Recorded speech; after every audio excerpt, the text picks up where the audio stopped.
करोरी कोई सत्संग आज बनाय। करोरी कोई सत्संग आज बनाया। करोरी कोई सत्संग आज बनाया। ಈ ಅಂತ ಸ್ವರ ಇಲ್ಲ, ಅಲ್ಲಿ ಯಾ ಇದೆ ನೋಡು. ಬನ ಯಾ ಇದೆ, ಹೌದೇ? ಮತ್ತೆ ನೀನು ಉಚ್ಚಾರ ಏನಂತು? ಇದು ಹೈಸ್ಕೂಲ್ ಪಾಠ, ಮಿಡ್ಲ್ ಸ್ಕೂಲ್ ಪಾಠ ಅಲ್ಲ, ಇದು ತಂತ್ರವಾಣಿ. ಅಲ್ಲಿ ಏನಿದ್ರೆ ಹಾಗೆ ಓದಬೇಕು. ಬನಾಯ, ಬನಾಯಿ ಅಂತ ನುಂಗಬಾರ್ದು ಅಕ್ಷರನ. ಇನ್ನೊಂದ್ಸರ್ತಿಯೇನು? करोरी कोई सत्संग आज बनाया।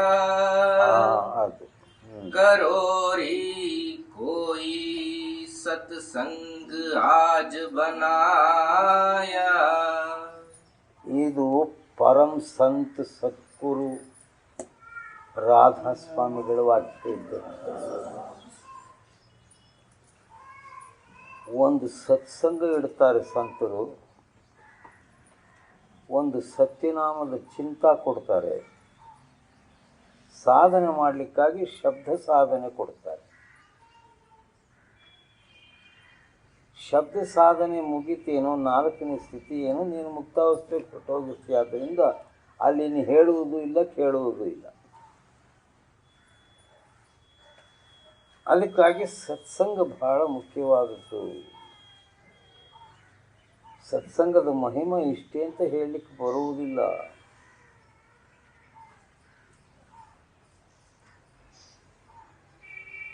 ಆದಿಶೇಷನಿಗೆ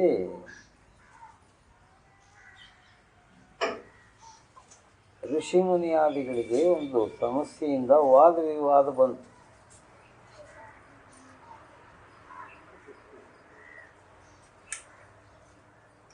ಸತ್ಸಂಗದ ಮಹಿಮೆ ಎಂಥದ್ದು, ಯಾರಾದರೂ ಹೇಳ್ರಿ.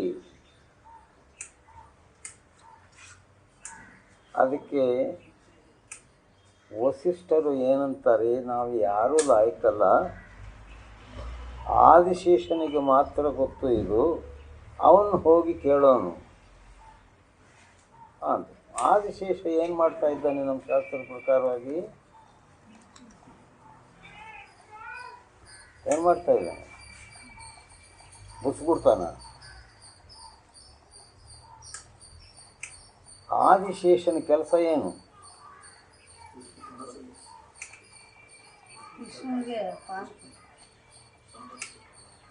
ಭೂಮಂಡಲವನ್ನು ಹೊತ್ಕೊಂಡಿದ್ದಂತಾನೆ ಶಿರಸ್ಸಿನ ಮೇಲೆ.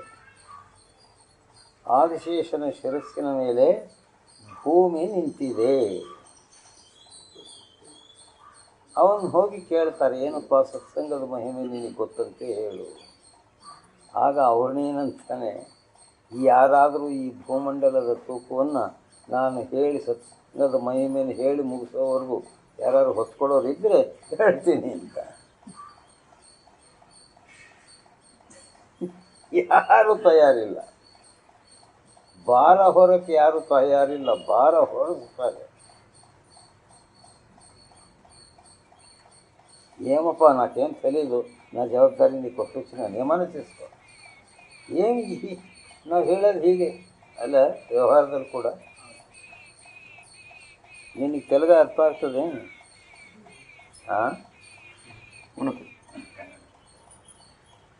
ಹಾಂ ಮಾತ್ರ ಕನ್ನಡ ಮತ್ತು ಮರಾಠಿ. ತೆಲುಗು ಗೊತ್ತಾಗಲ್ಲ? ಈಗ ನಾನು ಹೇಳೋದು ಅರ್ಥ ಆಗ್ತದೆ?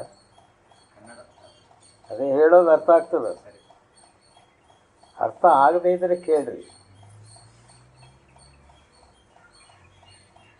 ನನ್ನ ಶಿರಸ್ಸಿನ ಮೇಲಿರ್ತಕ್ಕಂಥ ಈ ಒಂದು ತೂಕನ, ಭಾರವನ್ನು ಇನ್ಯಾರಾದರೂ ತೆಗೆದುಕೊಳ್ಳೋದಿದ್ದರೆ ನಾನು ಸತ್ಸಂಗದ ಮಹಿಮೆಯನ್ನು ಹೇಳ್ತೀನಿ ಅಂತ.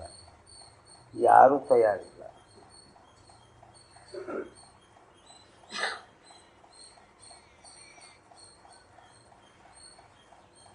ಆಗ ಅವರು ಏನು ಹೇಳ್ತಾರೆ, ಎಲ್ಲದರ ಭಾರವನ್ನು ಕೂಡ 14 ಬ್ರಹ್ಮಾಂಡದ ಭಾರವನ್ನು ಸಹ, ಸರ್ವ ಜೀವಚರಾಚರಗಳ ತೂಕವನ್ನು ಸಹ ಈ ಭೂಮಂಡಲ ಹೊತ್ತುಕೊಂಡಿರತಕ್ಕಂತಹ ಶಕ್ತಿ ಇದೆ ಅಂದರೆ ಅದೇ ಸತ್ಸಂಗ. ನನ್ನ ಜೀವನದಲ್ಲಿ ನಾನು ಒಂದು ಸರ್ತಿ ಸತ್ಸಂಗವನ್ನು ಕೇಳಿದ್ದೆ, ಅದರಲ್ಲಿ ನನ್ನ ಚಿತ್ತ ನಿಂತು ಹೋಯಿತು. ಆ ಸತ್ಸಂಗ ಏನು ಹೇಳ್ತೋ ಅದರಂತೆ ನಾನು ಆಚರಣೆ ಮಾಡ್ತಾ ಬರಲಿಕ್ಕಾಗಿ ನನಗೆ ಈ ಶಕ್ತಿ ಬಂತಪ್ಪ, ಇನ್ನು ಇದಕ್ಕಿಂತಲೂ ಹೆಚ್ಚಿಗೆ ನಾನೇನು ಹೇಳಲಿ ಅಂತ ಆದಿಶೇಷ.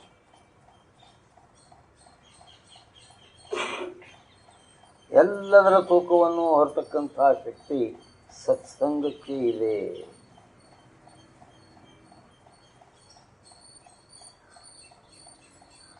ಕಬೀರದಾಸರು ಸತ್ಸಂಗವನ್ನು ನಡೆಸ್ತಿರ್ತಕ್ಕಂಥ ಸಮಯಕ್ಕೆ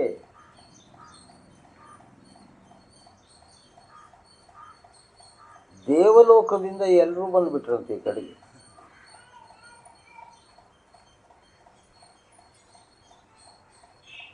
ಅಲ್ಲಿ ಖಾಲಿ ಆಗೋಯ್ತದು. ಅವರು ಬೇರೆ ಉದ್ದೇಶವಾಗಿ ಬಂದಿರ್ತಾರೆ ಬಿಡು. ಅಲ್ಲಿ ಹಶ್ವಾಗಲ್ಲ, ಊಟ ಇಲ್ಲ, ನಿದ್ರೆ ಬರಲ್ಲ, ಕೆಲಸ ಇಲ್ಲ, ಕಾರ್ಯ ಇಲ್ಲ. ಎಷ್ಟು ದಿವಸ ಅಂತ ಇರ್ತಾರೆ ಅಲ್ಲಿ. ಏನಾದರೂ ಕೆಲಸ ಇರಬೇಕು, ಹಶ್ವಾಗದೆ ಏನಾದರೂ ತಿಂತಿರ್ಬೇಕು. ಇವಾಗ ಏನು ತಿಂದಿರ?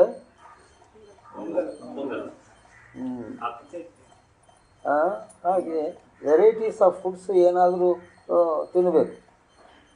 ಅಲ್ಲಿಲ್ಲ, ಕಾಫಿ ಟೀ ಅಲ್ಲಿಲ್ಲ. ಬಾಯಿ ಕೆಟ್ಟು ಹೋಗಿದೆ ಅವರಿಗೆ. ಯಾವುದಾದ್ರೂ ಒಂದು ರೀತಿಗೆ ಭೂಲೋಕಕ್ಕೆ ಹೋಗಬೇಕು ಅಂತ ಕಾಯ್ಕೊಂಡಿದ್ದಾರೆ. ಇದು ಚಾನ್ಸು ಸಿಕ್ತು. ಕಬೀರನ ಸತ್ಸಂಗಕ್ಕೆ ಹೋಗೋದು ನಡಿ. ದೇವಿ ದೇವತ್ಯಾದಿಗಳು ಎಲ್ಲರೂ ಸತ್ಸಂಗಕ್ಕೆ ಬಂದುಬಿಟ್ರು. ಮತ್ತೆ ಅದು ಮುಗಿದ ಮೇಲೆ ಹೋಗಬೇಕಿಲ್ಲ, ಹೋಗಲಿಲ್ಲ. ಯಾಕೆ ಹೋಗಲಿಲ್ಲ? ಅಲ್ಲಿ ಏನು ಇಲ್ಲಪ್ಪ, ಎಲ್ಲ ಇಲ್ಲೇ ಇರೋದು. ಪಾಪ ಕಬೀರ್ನ ಹತ್ರ ಏನಿದೆ, ಬಡವ. ಅವನೆಲ್ಲೋ ಒಂದು ಬಟ್ಟೆನೇ ಇಟ್ಕೊಂಡು ಅದರೊಳಗೆ ಬಂದಿರೋದು 3 ಕಾಸು 6 ಕಾಸಿನಲ್ಲಿ ಅವನ ಜೀವನ ನಡೆಸ್ಕೊಂಡು ಅದರೊಳಗೇನೆ ಸಾಧು ಸಂತರಿಗೆ ಗಂಜಿ ಊಟವೋ ಮಜ್ಜಿಗೆ ನೀರಿನ ಊಟವೋ ಯಾವುದೋ ಒಂದು ನೀಡ್ತಿದ್ದ. ಇವರೆಲ್ಲ ಅಲ್ಲೇ ಉಳಿದ್ರೆ ಪಾಪ ಅವನ ಗತಿ ಏನಾಗಬೇಕು?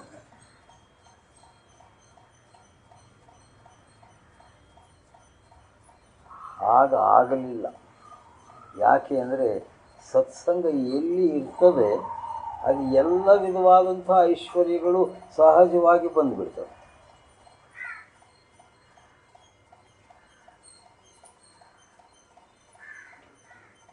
ಅದೊಂದು ದೊಡ್ಡ ಮೆರಾಕಲ್, ಒಂದು ಆಶ್ಚರ್ಯವಾದಂಥ ವಿಚಾರ.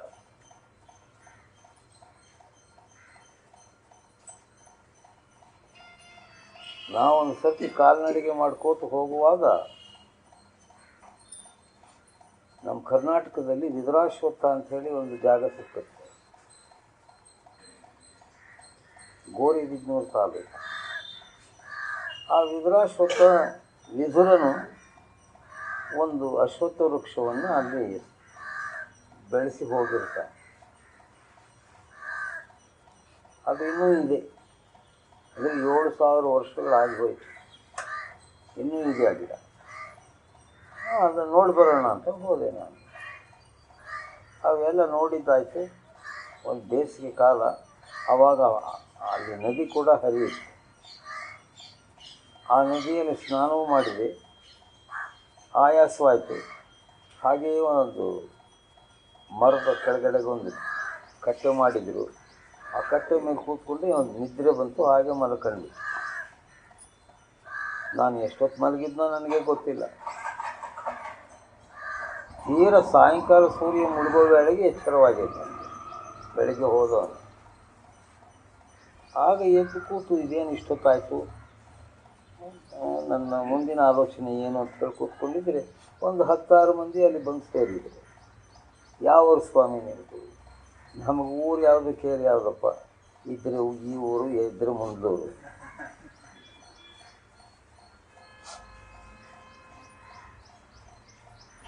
ಅಂದರೆ ನೀವು ನಮ್ಮ ಕಡೆಯಾರ ಅಂದರೆ ಹಾಂ ನಿಮ್ಮ ಕಡೆ ಏನನ್ನ ಹೇಳ್ತೀರಾ? ಏನು ಹೇಳಬೇಕಪ್ಪ? ಏನೇ ಸಾಧುಗಳು ಏನಾದರೂ ರಾಮಾಯಣ ಮಹಾಭಾರತ ಏನಾದರೂ ಹೇಳ್ತಿರ್ತಾರೆ, ನಮಗೆ ಏನನ್ನ ಹೇಳ್ರಿ ಸ್ವಾಮಿ. ನನಗೆ ರಾಮಾಯಣ ಮಹಾಭಾರತ ಗೊತ್ತಿಲ್ಲಪ್ಪ, ಸತ್ಸಂಗ ಗೊತ್ತು, ಹೇಳ್ತೀನಿ. ಅದೇ ಸ್ವಾಮಿ ಹೇಳ್ತೀನಿ ಕೇಳ್ರಿ, ನಿಮ್ಗೆ ಅರ್ಥವಾಗ್ತದೆ. ಅಂದು ಒಂದು ಪಾಯಿಂಟು ಅವ್ರಿಗೆ ಆಲೋಚನೆ ಬರೋ ಹಾಗೆ ಒಂದು ಪಾಯಿಂಟ್ ಹೇಳಿದ್ವಿ. ಏನು, ಎಷ್ಟೋ ಜನ್ಮಗಳು ಯುಗಾದಿಗಳಿಂದ ಪರಮಾತ್ಮನ ಸಂಗತ ನಾವು ಬಿಟ್ಟುಬಿಟ್ಟು ಅದಕ್ಕೆ ವಿರೋಧವಾಗಿರ್ತಕ್ಕಂತಹ ಕಾಲನ ಸಹವಾಸದಲ್ಲಿ ಬಂದುಬಿಟ್ಟಿದ್ದೀವಿ. ಇದು ನಮ್ಮ ಸ್ಥಾನ ಅಲ್ಲ, ನಮ್ಮ ಸ್ಥಾನ ಬೇರೆ, ನಾವಿರಬೇಕಾದಂತಹ ಸ್ಥಾನವೇ ಬೇರೆ. ಆ ಸ್ಥಾನವನ್ನು ಮರ್ತು ಹೋಗಿದ್ದೇವೆ, ಅದನ್ನು ಜ್ಞಾಪಕ ಮಾಡ್ಕೋಬೇಕು. ಪರಮಾತ್ಮನು ಯಾರು ಅನ್ನೋದನ್ನು ತಿಳ್ಕೋಬೇಕು, ಅವನ ಸ್ನೇಹದಲ್ಲಿ ಇರಬೇಕು ಅಂಥೇಳಿ ಅವರಿಗೆ ಸಿಂಪಲ್ಲಾಗಿ ಈ ವಿಚಾರ ಹೇಳಿ ಅವ್ರಿಗೆ ಅದು ಭಾಳ ಹಿಡಿಸಿಬಿಡ್ತು. ನಾವು ಎಲ್ಲಿ ಬಿಟ್ಟಿದ್ದೀವಿ ಸ್ವಾಮಿ ದೇವ್ರ ಸಂಗತ? ಸ್ನೇಹದಲ್ಲೇ ಇದ್ದೀವಲ್ಲ. ಯಾವುದಪ್ಪ ನಿಮ್ಮ ಮಂದೇವರ? ಒಬ್ಬನು ಹನುಮಂತ ಅಂದ, ಇನ್ನೊಬ್ಬ ರಾಮನು ಅಂದ, ಇನ್ನೊಬ್ಬ ಕೃಷ್ಣ ಅಂದ, ಇನ್ನೊಬ್ಬನ ಮಾರಮ್ಮ ಅಂದ, ಇನ್ನೊಬ್ಬ ಮಶಣಮ್ಮ ಅಂದ. ಇವರು ಯಾವತ್ತಾದರೂ ನಿನ್ನಲ್ಲಿ ಮಾತಾಡೋದೇನಪ್ಪ ಬಂದು? ಮಾತುಗೀತು ಯಾವ ಥರದಿಲ್ಲ ಸ್ವಾಮಿ. ಹೌದು, ನೀವೇನಾದರೂ ಕೊಟ್ಟರೆ ಅವ್ರು ಏನಾದರೂ ತಿಂದಿದ್ದು ಏನಾದರೂ ಇದೆಯೇ? ಅವ್ರು ಯಾಕೆ ತಿಂತಾರೋ? ತಿನ್ನೋದಿದ್ರೆ ನಾವೇ ಕೊಡ್ತೀವಿ. ಅವನಿಗೆ ತೋರಿಸೋದು, ನಾವು ಹಾಕೋದು. ಅವರು ಎಷ್ಟು ಸಲೀಸಾಗಿ ದಾಷ್ಟಿಕವಾಗಿ ಇದ್ದ ಹಾಗೆ ಹೇಳ್ತಾರೆ. ನಮ್ಮ ಟೌನಲ್ಲಿ ಆ ಜನಗಳಿಗೆ ಆ ದಾಷ್ಟಿಕ ನೇರವಾಗಿ ಮಾತಾಡುವುದು ಬರೋದಿಲ್ಲ. ಅವನೇನು ತಿಂತಾನೆ ಸ್ವಾಮಿ? ಅವನು ತಿನ್ನೋದಿದ್ರೆ ನಾವ್ಯಾಕೆ ಕೊಡ್ತೀವಿ? ಅವನಿಗೆ ನೀವು ತೋರಿಸ್ತೀವಿ, ನಾವು ಹಾಕ್ತೀವಿ. ಎಷ್ಟು ಸಹಜವಾದಂಥ ಸ್ಥಿತಿ ಅವರು ಹೇಳ್ತಾರೆ.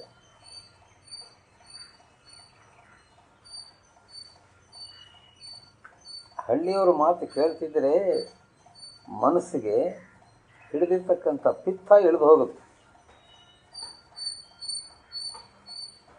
ಅಷ್ಟು ರಸಭರಿತವಾಗಿ ಇರ್ತದೆ ಅವರ ಮಾತುಗಳಲ್ಲಿ, ನೇರವಾಗಿ ಭಯವಿರಲಾರದೆ ಕೇವಲ ಒಂದು ಸತ್ಯದ ಮಾತುಗಳನ್ನು ಸಹಜವಾಗಿ ಆಡ್ಬಿಡ್ತಾರೆ. ನಾವು ಹೌದೋ ಅಲ್ವೋ, ನಿಜವೋ ಸುಳ್ಳೋ ಅಂತ 108 ಸಂಶಯಗಳಿಂದ ಕೂಡಿ ಮಾತಾಡ್ತೇವೆ. ಅದರಿಂದ ಸಾರ ಇರೋದಿಲ್ಲ. ಸರಿಯಪ್ಪ, ಭಾಳ ಸಂತೋಷ ಆಯಿತು. ನಾವು ಏನು ಮುಂದಕ್ಕೆ ಹೋಗ್ತೇವೆ. ಇನ್ನೆಲ್ಲಿ ಹೋಗ್ತೀವಿ ಸ್ವಾಮಿ? ಕತ್ಲಾಯಿತು, ನಾವೇ ಎಲ್ಲ ಊಟ ಗೀಟ ತಗೊಂಡು ಬಂದು ಕೊಡ್ತೀವಿ, ನೀವು ತಿನ್ನೋದೇನು ಅಂದ. ಏನು ನೀವು ತಿನ್ನೋದೇ ನಾನು ತಿಂತೀನಪ್ಪ. ಅನ್ನ ಸಾರು ಅವೆಲ್ಲ ಮಾಡಿದರು, ಅವರು ತಿಂದರು, ನಮಗಷ್ಟು ಹಾಕಿದರು, ನಾವು ತಿಂದ್ವಿ. ಇನ್ನು ಒಂದು ನಿದ್ರೆ ಆಗಿ ಹೋಗಿದೆ. ಇನ್ನು ತಿರ್ಗಾ ಏನು ಮಾಡಬೇಕು? ಏನಾದರೂ ಒಂದು ಪ್ರಸಂಗ ಎತ್ಕೊಂಬಂದು ಸ್ವಾಮಿ. ಪ್ರಸಂಗ, ನಾವು ಪ್ರಸಂಗ ಅಂತೀವಿ, ಅವ್ರ ಭಾಷೆ ಪ್ರಸಂಗ. ಪರಸಂಗ ಬೇಡ ಸ್ವಾಮಿ, ಪರಮಾತ್ಮನ ಸಂಘ ಮಾಡೋನು ಅದೇ ಅನ್ಕೊಂಬನು. ತಿರ್ಗಾ ನಾವು ಸತ್ಸಂಗ ಶುರು ಮಾಡಿಕೊಂಡು ಸಾಧನ ಅಭ್ಯಾಸಗಳ ರಹಸ್ಯಗಳೆಲ್ಲ ಹೇಳ್ಕೋತಾ ಬಂದ್ವಿ. ಅದರಾಗೆ ಒಬ್ಬ ಚೆನ್ನಪ್ಪ ಅಂತ ರೈತ, ಅವನು ಏನಂತಾನೆ, ನಾವು ರಾಮಾಯಣ ಮಹಾಭಾರತ ಆಯುಷೆಲ್ಲ ಕೇಳಿದ್ವಲ್ಲೇ, ನಮಗೇನು ಸಿಕ್ತಾ?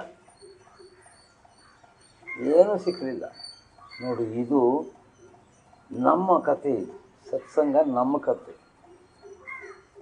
ನಾವು ನಿಜವಾಗಿಯೂ ಪರಮಾತ್ಮನ ಸ್ನೇಹ ಬಿಟ್ಬಿಟ್ಟೆ ನೋಡಪ್ಪ ಹಿಂಗಾಗಿರೋದು. ಇವಾಗ ಅವನು ಸ್ನೇಹ ಮಾಡಬೇಕು. ಸ್ವಾಮಿನ ಕೇಳ್ರಲ್ಲ ಹೆಂಗೆ ನೋಡಿ, ಎಷ್ಟು ಅವರಿಗೆ ಉತ್ಸಾಹ. ನಮ್ಮಲ್ಲಿ ಆ ಉತ್ಸಾಹವೇ ಇಲ್ಲ. చూస్తాంలే మహాస్వామి కదా రేపు వస్తాడు అప్పుడు అడిగితే ఆయా ನಾಳೆ ಬರ್ತಾನಲ್ಲ ತಿರ್ಗಾಕ್ಕೆ ಅವಾಗ ಕೇಳಿ ನಮ್ಮ ಸ್ವಾಮಿ ಸದರ ಬೇಕಿಲ್ಲ ಅವರಲ್ಲಿ ಆ ಗುಣ ಅಲ್ಲ ಹಿಡಿದ್ರೆ ಒಂದೇ ಪಟ್ಟು ಸ್ವಾಮಿನ ಕೇಳ ಹೆಂಗೆ ಅವನು ಸ್ನೇಹ ಮಾಡೋದು ಆ ಭಾವನೆಯನ್ನು ನೋಡಿ ಅವರು ಒಳ್ಳೆಯವರು ಕೆಟ್ಟವರು ಒಂದು ಆಲೋಚನೆ ಬರಲಾರ್ದೆ ಆ ಆಂತರ್ಯ ರಹಸ್ಯವನ್ನು ಅವ್ರಿಗೆ ತಿಳಿಸ್ಬೇಕಾಯ್ತು. ಹೀಗಿರ್ತದೆ ನೋಡ್ರಿ, ಇದು ಹೀಗೆ ಮಾಡಿರಿ.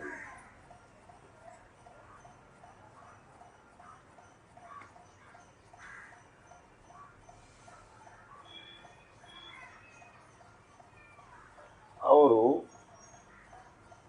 ಆ ಸಾಧನೆಯನ್ನು ಮಾಡ್ತಾ ಆ ಆನಂದವನ್ನು ಅನುಭವಿಸ್ತಾ ನಮ್ಮ ಜನ್ಮ ಸಾರ್ಥಕವಾಯಿತು, ನಾವು ಪವಿತ್ರರಾದ್ರಿ ಅನ್ನುವಂಥ ಮನೋಭಾವನೆಯನ್ನು ಪ್ರಕಟಪಡಿಸಿ, ಸ್ವಾಮಿ ನಿಮ್ಗೆ ಏನು ಕೊಡಬೇಕು, ಏನು ಕೊಡಬೇಕು, ನಿಮಗೆ ಏನು ಕೊಡೋದು ತಗೊಳ್ಳೋದು ಏನೂ ಇಲ್ಲಪ್ಪ, ಪ್ರೇಮ ಹೊಂದಿರಲಿ ಸಾಕು. ಅವ್ರಿಗೆ ಆಶೀರ್ವಾದ ಮಾಡಿ ಅಲ್ಲಿಂದ ನಾವು ಹೊರಟೋಗ್ಬೇಕು. ಯಾಕೆ ಹೇಳಬೇಕಾಯ್ತು? ಕೇಳುವಾತನು ಎಂಥವನಾಗಿರಬೇಕು, ಹೇಳುವಾತನು ಎಂಥವನಾಗಿರಬೇಕು. ಅದೇ ರಹಸ್ಯವನ್ನೇ ರಾಧಾಸ್ವಾಮಿಗಳು ಏನಂತಾರೆ, ಕರೋರಿ ಕೋಯಿ ಸತ್ಸಂಗ ಆಜೀವನಾಯ. ಯಾರಾದರೂ ಇದ್ದರೆ, ಇಲ್ಲಿ ಯಾರಾದರೂ ಇದ್ದರೆ, ನಾನು ಈ ಕ್ಷಣದಲ್ಲಿ ತಯಾರು ಮಾಡಿರ್ತಕ್ಕಂತಹ ಈ ಸತ್ಸಂಗವನ್ನು ಕೇಳೋರು ಯಾರಾದರೂ ಇದ್ದೀರಾ? ಯಾರಾದರೂ ಇದ್ದರೆ ಅವ್ರಿಗೆ ಹೇಳ್ತೀನಿ.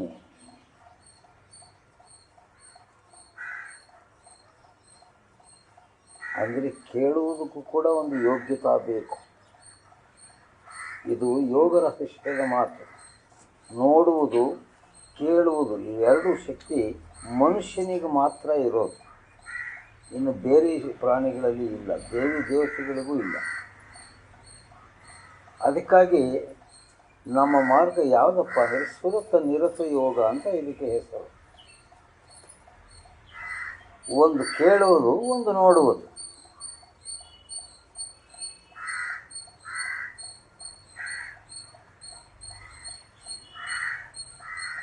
ಈ ಶಕ್ತಿ ಮಾನವರಿಗೆ ಮಾತ್ರ ಪರಮಾತ್ಮನು ಕೊಟ್ಟಿದ್ದಾನೆ.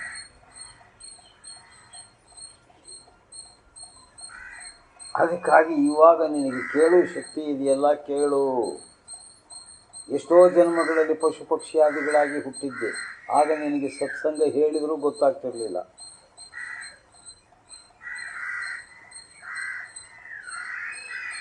ಜಡ ವಸ್ತುಗಳಲ್ಲಿ ಜನ್ಮಧಾರಣೆ ಮಾಡಿದೆ, ಆಗಲೂ ನಿನಗೆ ಸತ್ಸಂಗ ಸಿಕ್ಕಲಿಲ್ಲ. ದೇವಿ ದೇವತೆಗಳಾಗಿ ಹುಟ್ಟಿದೆ, ಆಗಲೂ ನಿನಗೆ ಸತ್ಸಂಗ ಸಿಕ್ಕಲಿಲ್ಲ. ಮನುಷ್ಯತ್ವದಲ್ಲಿ ಮಾತ್ರ ಸಿಕ್ಕಿದೆ. ಇವಾಗ ಕೇಳ್ರಿ. ಕೇಳ್ತೀವಪ್ಪ, ಏನು ಹೇಳ್ತಿ? नर देही तुम दुर्लभ पाई, अस अवसर फिर मिले नाय. ಈ ಮಾನವ ಜನ್ಮ ಅನ್ನೋದು ಬಹಳ ದುರ್ಲಭ. ಪರಮಾತ್ಮನ ಕೃಪೆಯಿಂದ ಇದು ನಮಗೆ ಸಿಕ್ಕಿದೆ.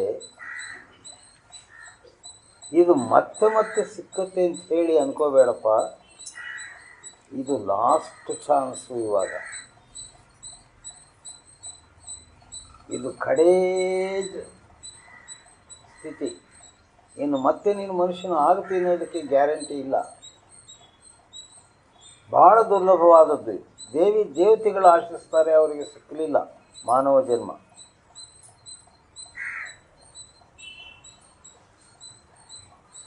ನಿನಗೆ ಪ್ರಸಾದ ರೂಪವಾಗಿ ಪರಮಾತ್ಮನು ಕೊಟ್ಟಿದ್ದಾನೆ.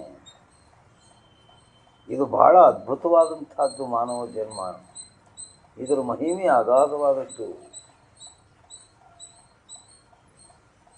ಅಂಥ ಒಂದು ಮಾನವ ಜನ್ಮವನ್ನು ತಿಳಿಲಾರದೆ ನಾವು ಹೇಗೆ ಉಪಯೋಗಿಸ್ಕೊಳ್ತಾ ಇದ್ದೇವೆ ಅಂದರೆ, ಮಹಾನ್ ಬೆಲೆ ಬಾಳುವ ವಜ್ರವನ್ನು ತರಕಾರಿ ಮಾರ್ಕೆಟ್ನಲ್ಲಿ 1 kg ಬದನೆಕಾಯಿ ಕೊಟ್ಟಲ್ಲಿ, ಇದು ಕೊಡ್ತೀನಿ 1 kg ಬದನೆಕಾಯಿ ಕೊಡಯ್ಯ ಅಂತ ಹೇಳಿ ಆ ವಜ್ರವನ್ನು ಕೊಟ್ಬಿಟ್ಟಿದ್ದೀವಿ. ಅಂದರೆ ಕ್ಷುದ್ರ ವಸ್ತುಗಳ ಮೋಹದಲ್ಲಿ ಬಿದ್ದು ಮನಸ್ಸಿನ ಮಾತು ಕೇಳಿ ಇದರ ಬೆಲೆಯನ್ನು ಮರೆತು ಈ ಲೌಕಿಕದ ಕೆಲಸ ಕಾರ್ಯಗಳಲ್ಲಿ ಉಪಯೋಗಿಸಿ ಇದನ್ನು ಕಳೆದು ಬಿಡ್ತಾ ಇದ್ದೇವೆ. ಆಖರಿನಲ್ಲಿ ಪಶ್ಚಾತ್ತಾಪ ಪಡ್ತೇವೆ. ಅಯ್ಯೋ, ನಾನೇನು ಸಾಧಿಸಿಕೊಂಡೆ, ನಾನು ಹೋಗುವಾಗ ನನ್ನ ದಾರಿಯ ಖರ್ಚಿಗೆ ಇಲ್ಲಿ ಏನು ಸಂಪಾದಿಸಿದೆ ಅಂತ ಆವಾಗ ಅಂದ್ಕೊಳ್ತೇವೆ.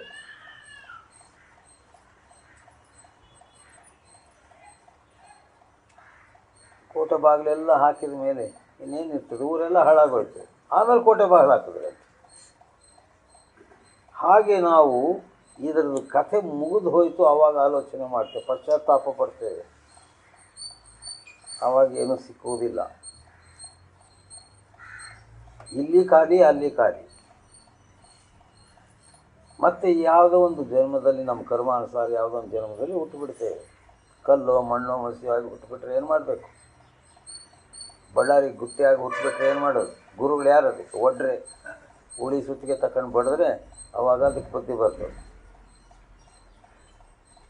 ಇವೆಲ್ಲ ಜನ್ಮಗಳು ನೀನು ಪೂರೈಸ್ಕೊಂಡಿದ್ದೀಯಪ್ಪ. ಸ್ಥೂಲ ಸೂಕ್ಷ್ಮ ಕಾರಣ ಶರೀರಗಳಲ್ಲಿ ಎಷ್ಟೋ ವೇಳೆಗೆ ಬಂದಿದ್ದಿ. ಅವೆಲ್ಲವನ್ನು ಮನಸ್ಸಿನ ಗತಿಯಿಂದ ಪ್ರಾಪಂಚಿಕ ವೃತ್ತಿಯಲ್ಲಿ ಕಳೆದು ಬಿಡ್ತಿದ್ದಿ. ಈಗ ನಾನು ಹೇಳುವಂತೆ ಇದನ್ನು ಉಪಯೋಗಿಸು. ನಿನ್ನ ಮನುಷ್ಯ ಜನ್ಮವನ್ನು ನಾನು ಹೇಳಿದಂತೆ ಉಪಯೋಗಿಸು.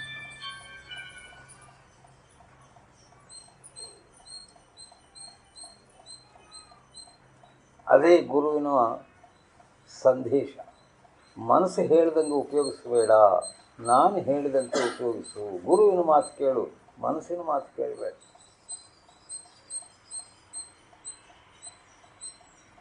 ಇದೊಂದು ಪಥ್ಯ ಸಂತಮತದಲ್ಲಿ.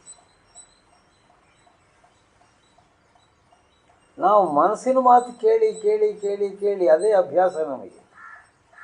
ತಪ್ಪು ಮಾಡ್ತಲೇ ಇದ್ದೀವಿ, ಇವಾಗಲೂ ತಪ್ಪು ಮಾಡ್ತಲೇ ಇದ್ದೇವೆ. ಗುರು ಕ್ಷಮಿಸ್ತಲೇ ಇದ್ದಾನೆ. ಯಾಕೆ? ಅವನಿಗೆ ಗೊತ್ತು ನಾವು ದೌರ್ಬಲ್ಯವುಳ್ಳವರು.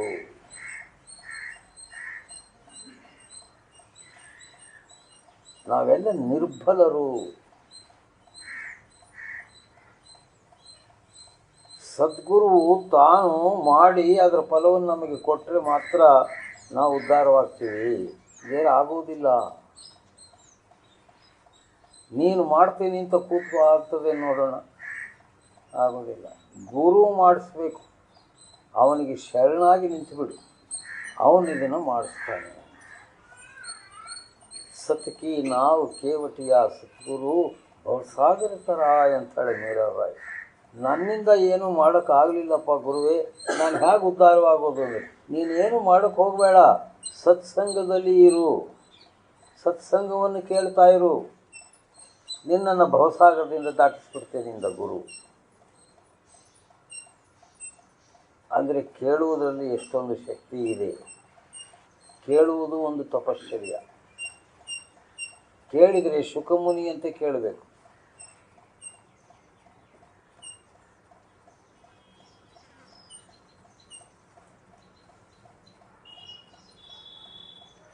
ಆ ಸಾಧನೆಯನ್ನು ಮಾಡಬೇಕಂದ್ರೆ ಬಲಿಚಕ್ರವರ್ತಿಯಂತೆ ಮಾಡಬೇಕು.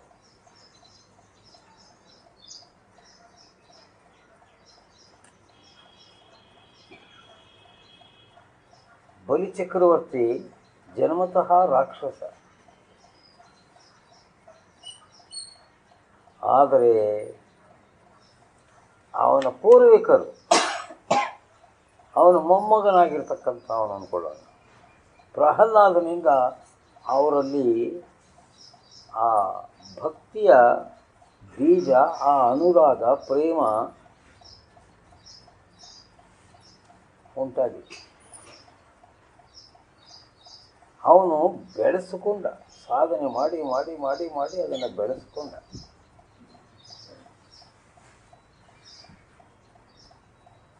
ಅಷ್ಟೇ ಅಲ್ಲದೆ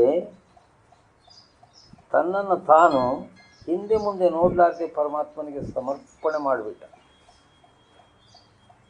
ತನ್ನ ಶರೀರ ಪ್ರಾಣ ಎಲ್ಲವನ್ನು ಅವನಿಗೆ ಸಮರ್ಪಣೆ ಮಾಡಲಿಕ್ಕೆ.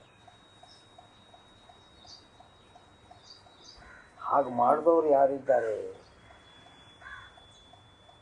ವಿರಳ ಪುರುಷರು, ಯಾರೋ ಒಂದು ಇಬ್ಬರು ಮೂವರು ಸಿಕ್ಬೋದು ಅಷ್ಟೇ. ಅದಕ್ಕಾಗಿ ಮಾಡಿದರೆ ಬಲಿಚಕ್ರವರ್ತಿಯಂತೆ ಸಾಧನೆ ಮಾಡಬೇಕು.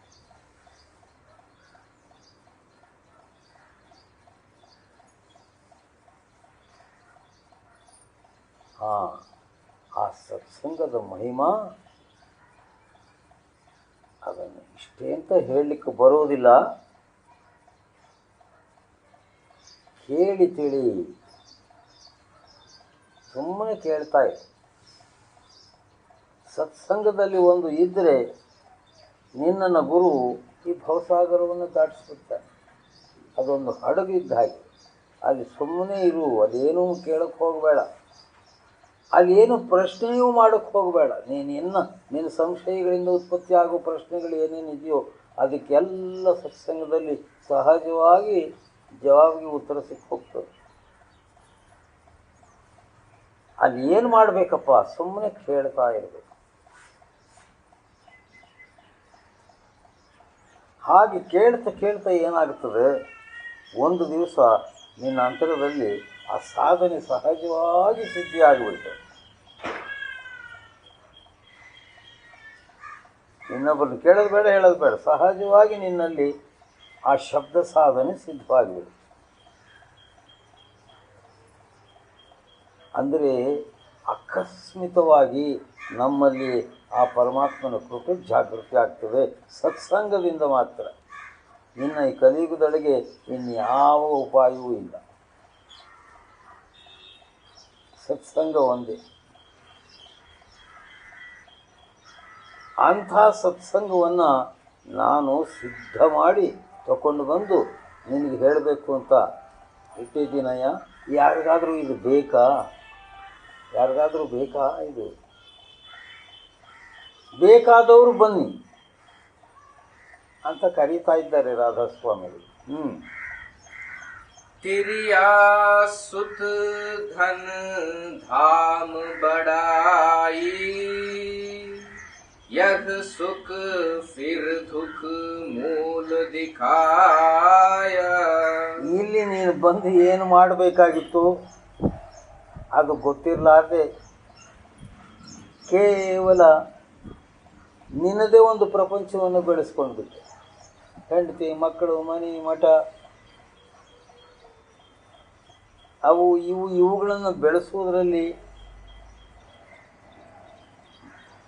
ಸುಮ್ಮನೆ ಸಂತಾನವನ್ನು ಹುಟ್ಟಿಸುವುದರಲ್ಲಿ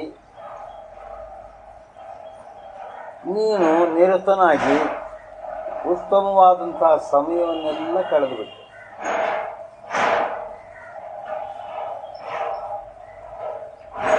ಇನ್ನೆಲ್ಲೋ ಒಂದು ಶ್ವಾಸವೋ ಎರಡು ಶ್ವಾಸವೋ ಉಳಿದಿದೆ. ಈಗಲಾದರೂ ತಿಳಿಯಯ್ಯ ಅಂತಾರೆ ಸಂತರು. ಎಲ್ಲ ಶ್ವಾಸವೂ ಕಳೆದುಬಿಟ್ಟೆ. ನಿನ್ನ ಚೈತನ್ಯದ ಶಕ್ತಿ ಎಲ್ಲ ಇವಾಗ ಪ್ರಪಂಚದ ಕೆಲಸದಲ್ಲಿ ಮನಸ್ಸು ರೂಪಿ ಕಳ್ಳ ಕದ್ದು ಬಿಟ್ಟಿದ್ದಾನೆ. ಶ್ವಾಸ ದ್ರವ್ಯ ಮನಸ್ಸು ಕಳ್ಳ, ಅದನ್ನೆಲ್ಲ ತಾನು ಕದ್ದು ಬಿಟ್ಟ, ತನ್ನ ಕೆಲಸದಲ್ಲಿ ಉಪಯೋಗಿಸ್ಕೊಂಡು ಬಿಟ್ಟ. ಅದನ್ನು ನಿನ್ನ ಕೆಲಸಕ್ಕೆ ಇವಾಗ ಏನೂ ಇಲ್ಲ. ಶ್ವಾಸ ಇದ್ದರೆ ಕೆಲಸ ಮಾಡ್ತಿ, ಇದ್ದರೆ ಏನು ಮಾಡ್ತೀವಿ?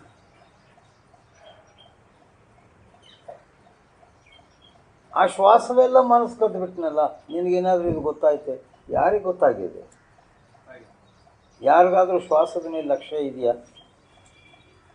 ಒಂದು ದಿವಸಕ್ಕೆ 21,600 ಶ್ವಾಸಗಳು ಪರಮಾತ್ಮ ಕೊಟ್ಟಿದ್ದಾನಲ್ಲ, ಅದನ್ನು ನಾವು ಹೇಗೆ ಉಪಯೋಗ ಮಾಡ್ತಾ ಇದ್ದೀವಿ, ಹೇಗೆ ಮಾಡಬೇಕು ಅನ್ನೋದು ಗೊತ್ತಾದ ಮೇಲೂ ಸಹ ನಮಗೇನಾದರೂ ಆ ಶ್ವಾಸದ ಕಡೆಗೆ ಲಕ್ಷ್ಯ ಇದೆಯಾ? ವಾದ ವಿವಾದ ತರ್ಕಗಳು ಮಾಡ್ತಾ ಗಲಾಟೆ ಎಬ್ಬಿಸ್ಕೊಂಡು ಸಂತೆ ಗಲಾಟೆ ಮಾಡ್ಕೋತ ನಷ್ಟಪಡಿಸ್ತಾ ಇದ್ದೀವಿ. ಹೆಂಡ್ರ ಮಕ್ಕಳ ಇವುಗಳನ್ನ ಮಾಡ್ಕೊಳ್ತಾ ಇದು ಯಾರಾದರೂ ಪ್ರಾಣ ಪಕ್ಷಿಗಳು ಮಾಡ್ತೇವೆ. ನಿಂದೇನಲ್ಲಿ ಹೆಚ್ಚುಗಾರಿಕೆ. ಅವು ಮಕ್ಕಳು ಮರಿನೂ ಹುಟ್ಟಿಸ್ತವೆ, ಅವು ಗೂಡು ಪಾಡು ಕಟ್ಕೊಂಡು ಅವು ಸಂಸಾರ ಮಾಡ್ತವೆ. ಅಷ್ಟೇ ಅಲ್ಲ ನೀನು ಮಾಡಿರೋದು. ಇನ್ನೇನು ಮಾಡಿ? ನಾನೇನೋ ಮಾಡಿದೆ ಅಂತ ಹೇಳಿ ಅಹಂಕಾರದಲ್ಲಿ ಹುಚ್ಚಿನಂತೆ ಕೂಗಾಡ್ತಿ.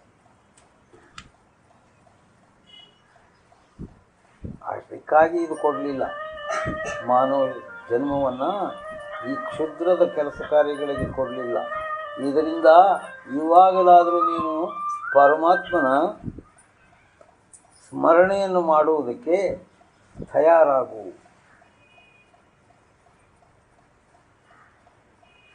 ಇದು ಇವಾಗ ಉಪಯೋಗಿಸ್ಕೊಳ್ಳಿಲ್ಲ ಅಂದರೆ ಆಮೇಲಕ್ಕೆ ಆಗಲ್ಲ. ಇದು ಬಿದ್ದು ಹೋಗೋದ್ರೊಳಗಾಗಿ ನಾವು ಎದ್ದು ಹೋಗುವ ವಿದ್ಯೆ ಇದು. या से बचोग हो गुरु सरना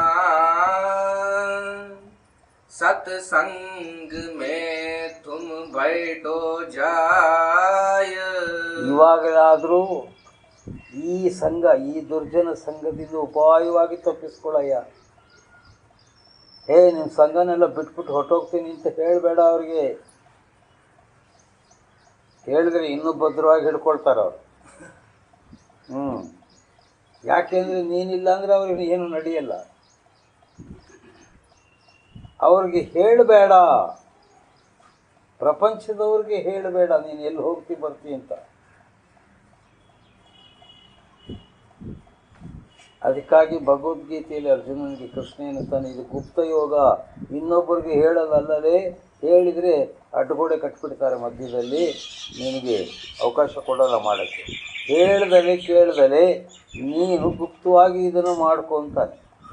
ಹಾಗೆ ನೀನು ಸತ್ಸಂಗಕ್ಕೆ ಒಬ್ಬಂಟಿಗನಾಗಿ ಹೋಗೋದು ಬರೋದು ಕಲಿ. ಯಾರಿಗೂ ಹೇಳಬೇಡ. ಹೇಳಿದ್ರೆ ಕಲ್ಲು ಹಾಕ್ಬಿಡ್ತಾರೆ. ಅನೇಕ ವಿಘ್ನಗಳು ತಂದು ಬಿಡ್ತಾರೆ. ಅವ್ರ ದಾಕ್ಷಿಣ್ಯದಲ್ಲಿ ನೀನು ಸಿಕ್ಕೋಗಿದ್ದಿ ಜನ್ಮ ಜನ್ಮಗಳು. ಅವ್ರ ಮಾತನ್ನು ಮೀರೋ ಹಾಗಿಲ್ಲ. ಆದ್ದರಿಂದ ಅವ್ರಿಗೆ ಹೇಳ್ದಲೇ ಇದ್ದರೆ ಯಾವ ತೊಂದರೆಯೂ ಇಲ್ಲ. ಅದಕ್ಕೆ ಪ್ರಪಂಚದವ್ರಿಗೆ ಇದನ್ನು ಹೇಳಬೇಡ. ಗುಪ್ತವಾಗಿ ನೀನು ಗುರುವಿನಲ್ಲಿ ಸಂಗತ ಮಾಡು. ಗುಪ್ತವಾಗಿ ನೀನು ಕೆಲಸ ಕಾರ್ಯಗಳನ್ನು ಮಾಡ್ಕೋ. ಹೌದ್ರಿ, ಗುರುಗಳಲ್ಲಿ ಹೋಗೋದು ಎಲ್ರಿಗೂ ಗೊತ್ತಾಗ್ತದಲ್ಲ. ಇದು ಹೊರಗಡೆ ಗುರುವಿನ ಸಂಗತ ಅಲ್ಲ. ಹೊರಗಡೆ ಗುರು ನಾನು ನಿನ್ನ ಒಳಗೆ ಇದ್ದೀನಿ ಅಂತ ಹೇಳಿ ತೋರಿಸ್ಕೊಡ್ತಾನೆ.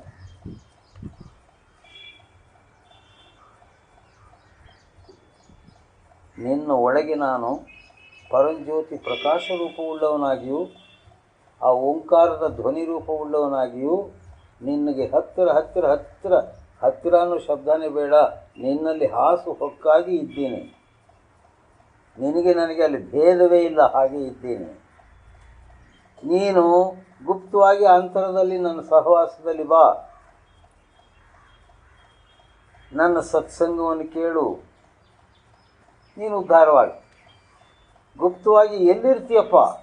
ನಿನ್ನ ಹತ್ರಕ್ಕೆ ಬರಬೇಕಂದ್ರೆ ನಾನು ಈ ಎರಡೂ ನೇತ್ರದ ಮಧ್ಯಭಾಗದಲ್ಲಿ ಇರ್ತೇನಯ್ಯ. ಇದು ಬಹಳ ಪವಿತ್ರವಾದಂತಹ ಜಾಗ. ಇತ್ತಾಗ ಬರಲಿಕ್ಕೆ ಅತ್ತಾಗ ಹೋಗಲಿಕ್ಕೆ ಇದು ಜಂಕ್ಷನ್.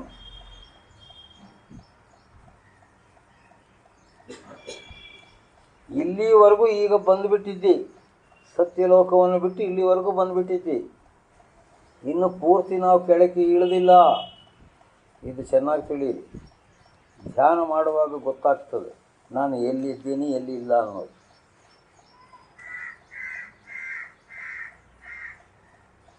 ನೀನು ಇಲ್ಲಿಂದ ಕೆಳಕ್ಕೆ ಇಳಿದಿಲ್ಲ. ನಿನ್ನನ್ನು ಇಳಿಸ್ಬೇಕು ಅಂಥೇಳಿ ಮನಸ್ಸು ಅನೇಕ ವಿಧವಾದಂಥ ಪ್ರಲೋಭನೆಗಳನ್ನು ಮಾಡ್ತಾ ಇದೆ.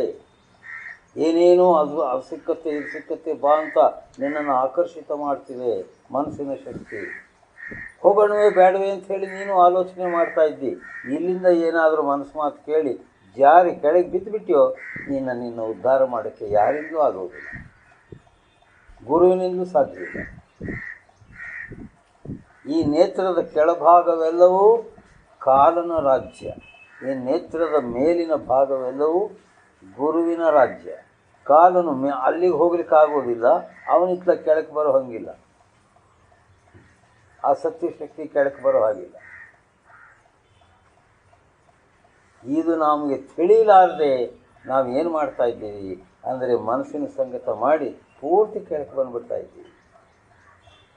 ಇಲ್ಲಿಂದ ಬಿಡಿಸ್ಕೊಳ್ಲಿಕ್ಕೆ ಆಗಲಾರದೇ ಇರುವಂಥ ಸ್ಥಿತಿ ಬಂದುಬಿಟ್ಟಿದೆ. ಪಾತಾಳದಲ್ಲಿ ಬಿದ್ದು ಹೋದಾಗೆ. ಅದಕ್ಕೆ ಗುರು ಎಚ್ಚರಿಕೆ ಕೊಡ್ತಾನೆ, ನೀನು ಇರುವುದೇ ಇಲ್ಲಿ, ಇಲ್ಲಿಂದ ಮೇಲಕ್ಕೆ ಬಾ. ಅದಕ್ಕೆ ಚಾತಕ ಪಕ್ಷಿಯ ಒಂದು ದೃಷ್ಟಾಂತ ಕೊಡ್ತಾರೆ ಮಹಾತ್ಮರು. ಆಕಾಶದಲ್ಲಿ ಚಾತಕ ಪಕ್ಷಿ ಇರ್ತದೆ, ಅದು ಭೂಮಿಯ ಸ್ಪರ್ಶ ಮಾಡುವುದಿಲ್ಲ. ಯಾವುದೇ ಗಿಡ ಮರಗಳ ಕೊಂಬೆಗಳ ಮೇಲೆ ಬಂದು ಕೂತ್ಕೊಳ್ಳೋಲ್ಲ, ಅದು ಆಕಾಶದಲ್ಲೇ ತಿರುಗಾಡ್ತಾ ಇರ್ತದೆ. ಆಕಾಶದಲ್ಲೇ ಮೊಟ್ಟೆಗಳು ಇಡ್ತವೆ. ಆ ಮೊಟ್ಟೆಗಳು ಜಾರಿ ಬೀಳ್ತಾ ಬೀಳ್ತಾ ಬೀಳ್ತಾ ಬರುವಾಗ ಭೂಮಿಯ ಸ್ಪರ್ಶ ಆಗುವುದರೊಳಗಾಗಿ ಆ ಮೊಟ್ಟೆ ಹೊಡ್ಕೊಂಡು ಮರಿಗಳು ಹಾಗೆ ಮೇಲಕ್ಕೆ ಹೋಗ್ಬಿಡ್ತವೆ. ಭೂಮಿಯ ಸ್ಪರ್ಶನೇ ಮಾಡೋದಿಲ್ಲ.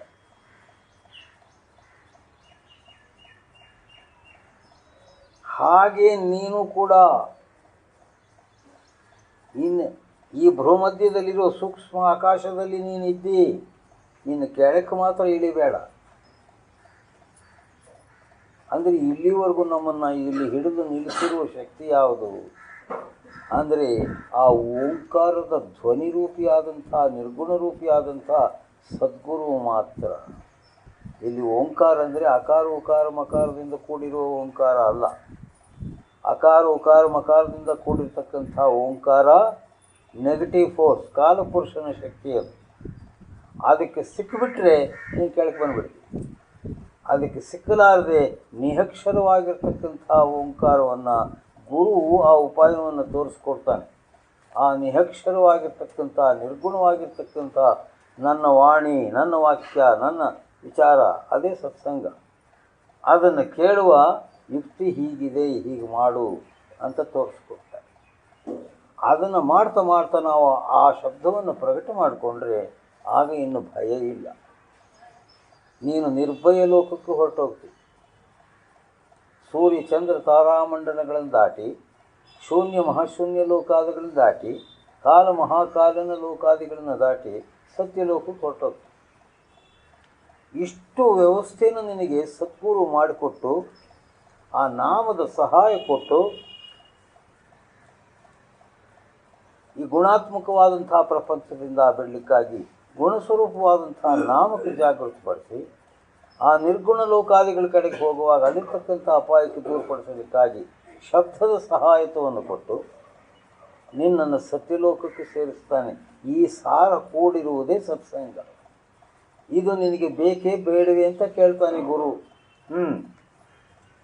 यह सब खेल रैन का सुपना, मैं तुमको अब दिया जगाया. ಏನಪ್ಪ ಅಲ್ಲೇನೋ ಇದೆ ಇಲ್ಲೇನೋ ಇದೆ ಅಂತ ಹೇಳ್ತೀವಿ, ನಾವು ಹೆಂಗೆ ನಂಬಬೇಕು?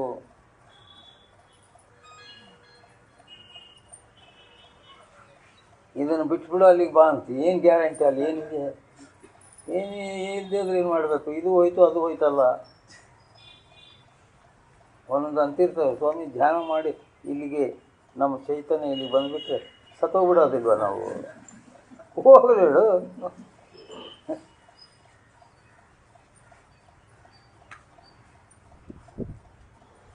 ಇಲ್ಲಿ ಅಮೃತ ಸ್ರಾವವಾಗ್ತಾ ಇದೆ. ಆ ಅಮೃತ ಪಾನ ಮಾಡೋನು ಹೇಗೆ ಸಾಯ್ತಾನೆ? ಸಾಯೋದು ಈ ಶರೀರ.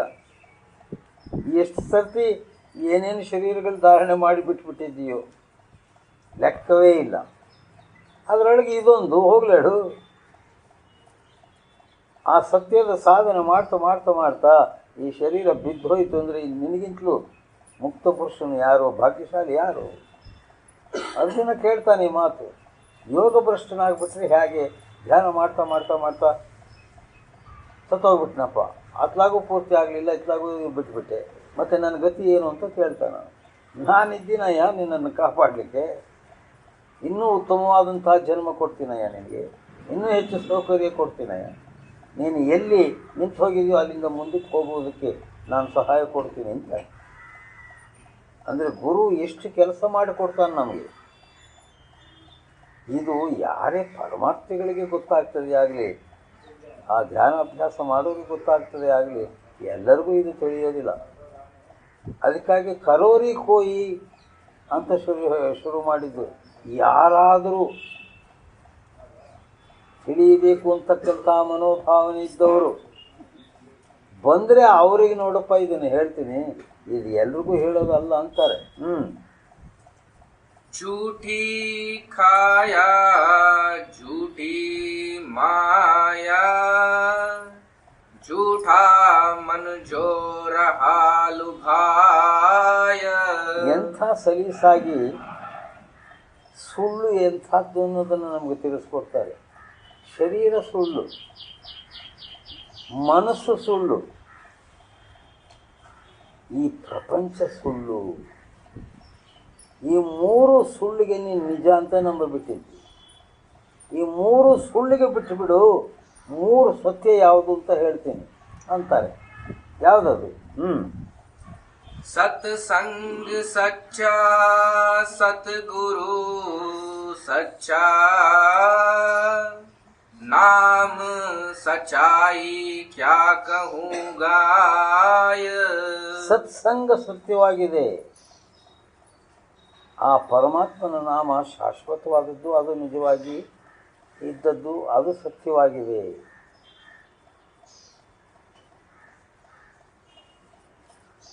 ಆ ನಾಮದ ಸ್ಮರಣೆಯಿಂದ ನೀನು ಪ್ರಾಪ್ತ ಮಾಡತಕ್ಕಂತಹ ಆ ಪವಿತ್ರ ಸ್ಥಾನ ಶಾಶ್ವತವಾಗಿದೆ. ಸತ್ಯಲೋಕ ಶಾಶ್ವತವಾಗಿದೆ. ಇನ್ನೆಲ್ಲವೂ ಅಶಾಶ್ವತ. ಗುರುವು ಸತ್ಯ, ಸತಗುರು ಅಂತಾರೆ. ಅಂದರೆ ಅದು ನಿರ್ಗುಣ ಶಕ್ತಿ. ಈ ಬೃಹಮಧ್ಯ ಸ್ಥಾನದಲ್ಲಿರ್ತಕ್ಕಂತಹ ಆ ಓಂಕಾರ ನಾದದ ಸ್ವರೂಪ ಗುರು, ಪರಂಜ್ಯೋತಿಯ ಸ್ವರೂಪ. ಕೋಟ್ಯಾವಧಿ ವರ್ಷಗಳಿಂದ ಕತ್ತಲೆಯ ಒಳಗೆ ಬಿದ್ದಿರ್ತಕ್ಕಂಥ ನಿನಗೆ ಒಳಗೆ ಹೋಗುವಾಗ, ಅಂತರಂಗದಲ್ಲಿ ಪ್ರವೇಶ ಮಾಡಿ ಹೋಗುವಾಗ ಆ ಕತ್ತಲೆ ಎಲ್ಲೂ ಇಲ್ಲ. ಅಂಥ ಭಾರಿ ಕತ್ತಲೆ. ಆ ಕತ್ತಲೆಗೆ ದೂರಪಡಿಸಲಿಕ್ಕೆ ಯಾವ ಕರೆಂಟ್ ಕೆಲಸ ಮಾಡ್ತದೆ? ಅಲ್ಲಿ ಯಾವ ಕರೆಂಟ್ ಆಫೀಸುಗಳು ಇಲ್ಲ. ಸೂರ್ಯ ಚಂದ್ರಾದಿಗಳು ಅದನ್ನು ಹೋಗಲಾಡಿಸಲ್ಲ. ಅಂಥ ಅಗಾಧವಾದಂತಹ ಕತ್ತಲೆಯ ಸ್ಥಾನದೊಳಗೆ ಬಿದ್ದು ಬಿಟ್ಟಿದ್ದೀವಿ. ಆ ಕತ್ತಲೆಗೆ ತೆಗಿಬೇಕಂದ್ರೆ ಯಾರು ತೆಗಿಬೇಕು? ಅದೇ ಗುರುವು ಜ್ಯೋತಿ ನಿರಂಜನನಾಗಿ ಆ ಕತ್ತಲೆಯನ್ನು ತೆಗಿತಾನೆ. ನಿನಗೆ ಮುಂದಕ್ಕೆ ಏನಿದೆ ಅಂತ ಹೇಳಿ ಕಾಣಿಸುವಾಗಿ ಮಾಡ್ತಾನೆ. ಬಾ, ನಾನು ಕೈ ಹಿಡಿದು ಕರೆದು ಹೋಗ್ತೀನಿ ಅಂತಾನೆ. ಅದಕ್ಕಾಗಿ ಸ್ನೇಹಿತನಂದ್ರೆ ಗುರು ಒಬ್ಬನೇ, ಇನ್ಯಾರೂ ಪ್ರಪಂಚದಲ್ಲಿ ಇಲ್ಲ. ಇನ್ನೆಲ್ಲ ಬರೀ ಸುಳ್ಳೆ. ನೀನು ಜೋಬ್ನಾಗಿರೋವರೆಗೂ ನಾನು ನೀನು ಎಲ್ಲ ಒಂದೇ. ನಿನ್ನ ಜೋಬ್ ಖಾಲಿ ಆಗೋದ್ರೆ ಅವನು ಯಾರೋ ನೀನು ಯಾರೋ. ಗುರು ಹಾಗಲ್ಲ. ನೀನು ಇದ್ದವನೋ ಇಲ್ಲದವನೋ, ನೀನು ಬಂದು ನನ್ನಲ್ಲಿ ಶರಣಾಗಿದ್ದಿ, ನಿನ್ನ ಜವಾಬ್ದಾರಿ ಇರಲಿ ಅಂದಿದ್ದೀನಿ. ಆ ಮಾತು ಗುರು ಉಳಿಸ್ಕೊಳ್ತಾನೆ, ನಾವು ಉಳಿಸ್ಕೊಳ್ಳುವುದಿಲ್ಲ. ನಮ್ಮ ಪ್ರಾಣಕ್ಕೆ ಆಶ್ರಯ ಕೊಟ್ಟು ಜನ್ಮ ಮರಣದ ಆಚೆಗೆ ಕರೆದು ಹೋಗ್ತಕ್ಕಂಥ ಗುರು ಶ್ರಮಿಸ್ತಾ ಇದ್ದರೆ ಅವನಿಗೆ ನಾವು ವಿರೋಧವಾಗಿ ನಡ್ಕೊಂಡು ಬಿಡ್ತೇವೆ. ಅವನಲ್ಲೇ ಕಪಟದಿಂದ ನಡ್ಕೊಂಡು ಬಿಡ್ತೇವೆ, ಮೋಸ ಮಾಡ್ತೇವೆ. ಆದರೂ ಕ್ಷಮಿಸ್ತಾನೆ ಗುರು. ಸತ್ಸಂಗ ಕೊಡ್ತಾ ನಮ್ಮ ತಪ್ಪುಗಳನ್ನ ತೋರಿಸಿ, ನಮ್ಮ ಮಾನ ಮರ್ಯಾದೆಯನ್ನು ಉಳಿಸಿ, ನಮ್ಮ ತಪ್ಪುಗಳನ್ನ ತೋರಿಸಿ ತಿದ್ದುತ್ತಾ ಇರ್ತಾನೆ. ಅಂದರೆ ಅವನ ಪ್ರೇಮ ಎಂಥದ್ದು. ಅದಕ್ಕೆ ಕಬೀರದಾಸರು ಒಂದು ದೃಷ್ಟಾಂತ ಕೊಟ್ಟಿದ್ದಾರೆ. ಕುಂಬಾರನು ಮಡಕೆಯನ್ನು ಮಾಡ್ತಾನೆ, ಮಣ್ಣನ್ನು ಹದ ಮಾಡಿ ಅದರೊಳಗಿರೋ ಕಸ ಕಡ್ಡಿಯನ್ನೆಲ್ಲ ತೆಗೆದು ಅದನ್ನು ಆ ಒಂದು ಚಕ್ರಕ್ಕೆ ಕೊಟ್ಟು ಆ ಆಕಾರವನ್ನು ತರ್ತಾನೆ. ತಂದುಬಿಟ್ಟು ಒಂದು ಬಡಿಗೆ ಕೋಲು ಅಂತ ಹೇಳಿ ಇಟ್ಕೊಂಡಿರ್ತಾನೆ. ಅದರೊಳಗೆ ಆ ಮಡಕೆಯನ್ನು ಬಡಿತಾನೆ. ಒರಟುತನವೆಲ್ಲ ಹೋಗಿ ಮುಳುಗುತ್ಕೊ ಬರಲಿ ಅಂತ ಬಡಿತಾ ಇರ್ತಾನೆ. ಬಡಿಯುವಾಗ ಏನು ಮಾಡಿರ್ತಾರೆ ಅಂದರೆ ಒಳಗಡೆಗೆ ಕೈಯಿನ ಆಶ್ರಯ ಕೊಟ್ಕೊಂಡು ಬಡಿತಿರ್ತಾರೆ. ಆ ಮಡಕೆಗೆ ನೋವಾಗಬಾರ್ದು. ಅದಕ್ಕೆ ಒಳ್ಳೆ ಸುಂದರವಾದ ಆಕಾರ ಬರಬೇಕು. ಅದು ನನಗೆ ಬೇಕು ಅನ್ನಬೇಕು ಎಲ್ಲರೂ.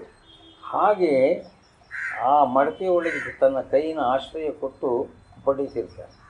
ಅಂದರೆ ಅದರ ಅರ್ಥ ಏನು? ನಿನಗಾಗಿ ತನ್ನನ್ನು ತಾನು ಪಡ್ಕೋತಾನೆ. ನೀನು ಮಾಡಿದ ತಪ್ಪಿಗೆ ತಾನೇ ಪಡ್ಕೊಡ್ತಾನೆ. ಯಾಕೆಂದರೆ ನಿನ್ನ ಜವಾಬ್ದಾರಿಯನ್ನು ಹೊತ್ತದನಲ್ಲ. ನಿನ್ನನ್ನು ಬಚಾವ್ ಮಾಡಿಬಿಡ್ತಾನೆ. ತಾನು ನೀನು ಮಾಡಿದ ಪಾಪದ ದೋಷಗಳನ್ನೆಲ್ಲ ಹೊತ್ತು ನನಗೆ ಯಾರು ಶಿಕ್ಷೆ ಮಾಡ್ತೀರಿ, ಬನ್ನಿರಪ್ಪ, ನಾನು ತಯಾರನಾಗಿ ನಿಂತಿದ್ದೀನಿ ಅಂತಾನೆ. ಅಂದರೆ ಎಂಥ ತ್ಯಾಗ! ಅಂಥ ಮಹಾತ್ಮರಲ್ಲಿ ನಮ್ಮ ಸ್ನೇಹ ಹೇಗಿರಬೇಕು? ಇವೆಲ್ಲ ನಮಗೆ ಯಾವ ಕಾಲೇಜಿನಲ್ಲಿ ಬೋಧಿಸ್ತಾರೆ?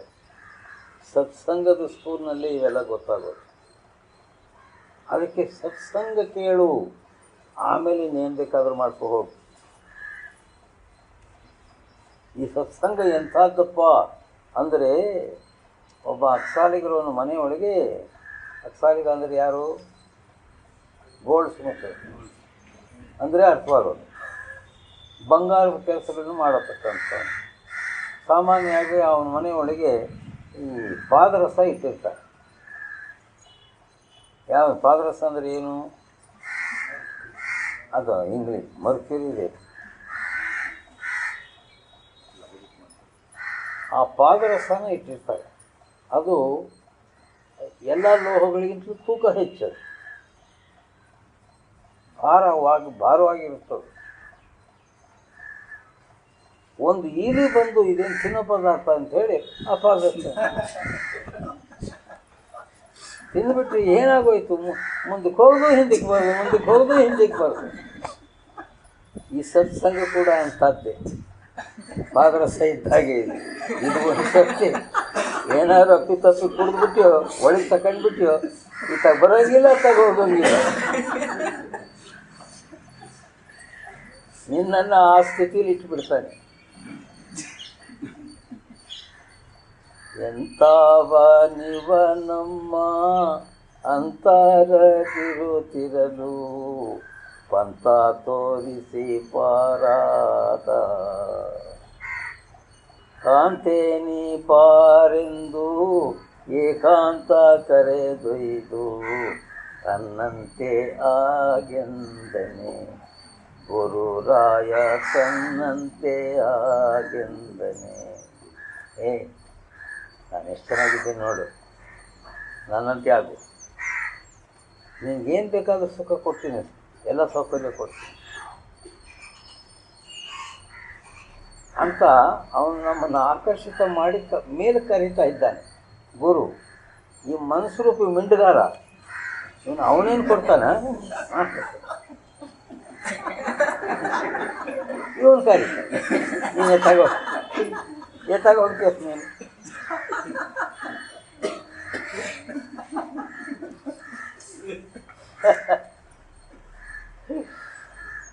ಎತ್ತ ಇಕ್ಕಟ್ಟಿನಲ್ಲಿ ಸಿಕ್ಕಿಬಿಟ್ಟಿದ್ದೀವಿ.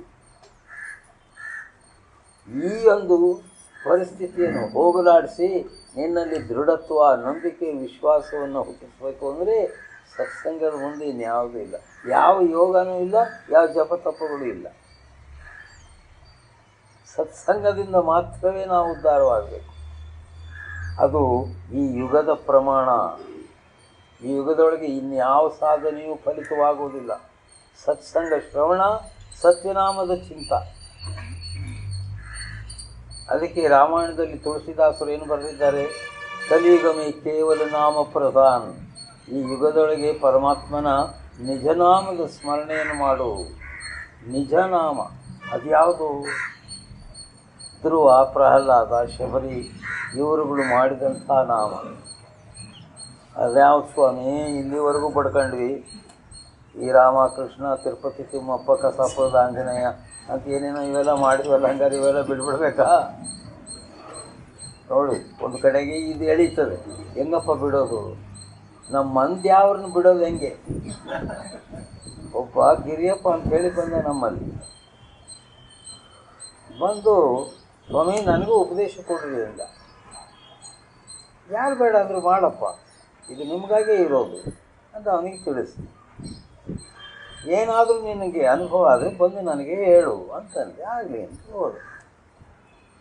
ಅವನೊಂದು 10-15 ದಿವಸ ಆಯಿತು, ಬಂದ. ಸ್ವಾಮಿ ನಿಂದು ನೀನೇ ತಕ್ಕ, ನನಗೆ ಬೇಡ ಅಂತ. ಯಾಕ? ನಮ್ಮ ಮಂದಿ ಯಾರು ಮುನ್ಸ್ಕೊಂಬಿಟ್ಟದ, ಏನಲ್ಲೇ ನಾನು ಬಿಟ್ಟು ನೀನು ಇನ್ನೊಂದಕ್ಕೆ ಹೋಗಿದ್ದೀಯಾ, ನೀನು ಕಡಿತೀನಿ ಒದಿತೀನಿ ಅಂತ ಹೇಳಿ ನನ್ನ ಯಾರು ಕುಣಿತಾನೆ. ರಾತ್ರಿ ಕಣ್ಣು ಮುಚ್ಕೊಂಡ್ರೆ ಸಾಕು, ಹಿಡ್ಕೊಂಡು ಕತ್ತಿ ಹಿಡ್ಕೊಂಡು ಬಂದುಬಿಡ್ತಾನೆ. ಯಾರೆಲ್ಲ ನಿಮ್ಮ ಮಂದಿಯವರು? ವೀರಭದ್ರ ಮತ್ತೆ ಬಿಡ್ತಾನ. ಮತ್ತು ವೀರಭದ್ರನ ಕಡೆಗೆ ಹೋಗ್ತೀಯ, ನನ್ನ ಕಡೆಗೆ ಬರ್ತೀಯ.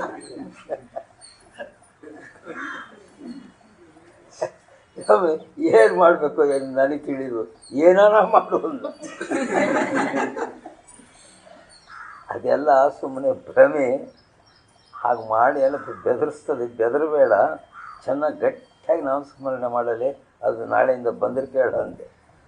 ಬರಲಿಲ್ಲ. ಸ್ವಾಮಿ ಇವತ್ತು ಏನು ಬರಲಿಲ್ಲ ಅಂದ್ರೆ ಮತ್ತೆ ಅದನ್ನೇ ಮಾಡು. ಹೀಗೆ ಒಂದು ಕಡೆಗೆ ಇದು ಎಳೀತದೆ, ಒಂದು ಕಡೆಗೆ ಅದು ಎಳೀತದೆ. ಎತ್ತಾಗ ಹೋಗ್ಬೇಕಪ್ಪ, ಇಬ್ಬರು ಹೆಂಡ್ರ ಕಾಟ.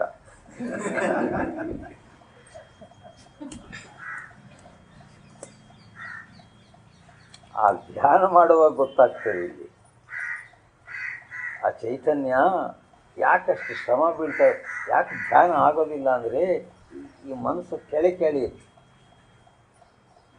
ಆ ಸತ್ಯಶಕ್ತಿ ಗುರುಶಕ್ತಿ ಮೇಲೆ ಕೆಳಿ. ಯಾವುದರ ಪವರು ಹೆಚ್ಚಾಗಿರುತ್ತೋ ಆ ಕಡೆಗೆ ನೀನು ಹೊಟ್ಟೋದು.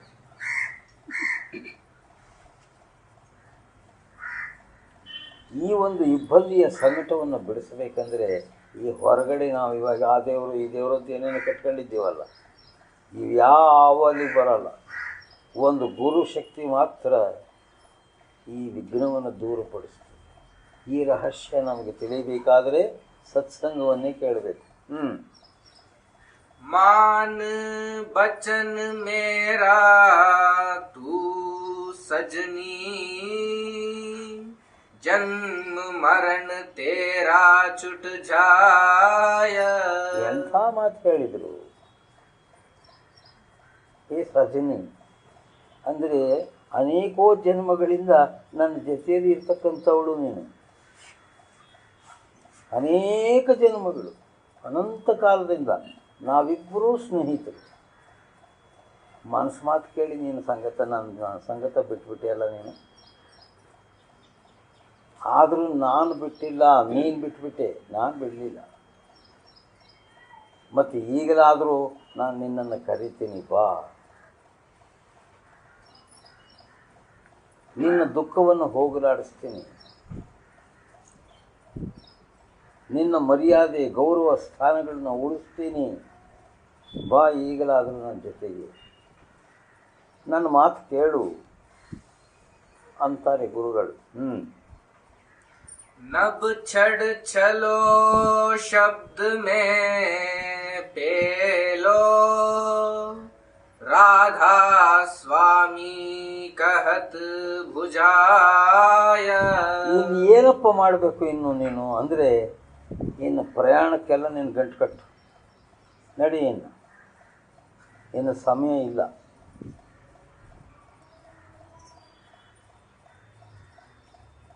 ಏನು ಪ್ರಯಾಣ? ನವಧರ್ ಠಾಕೆ ದಸ್ನೇ ರಹಾಯೆ ಉತ್ತೇ ಅನಹದ್ ಶಬ್ದ ಸುನಾವಣೆಯ.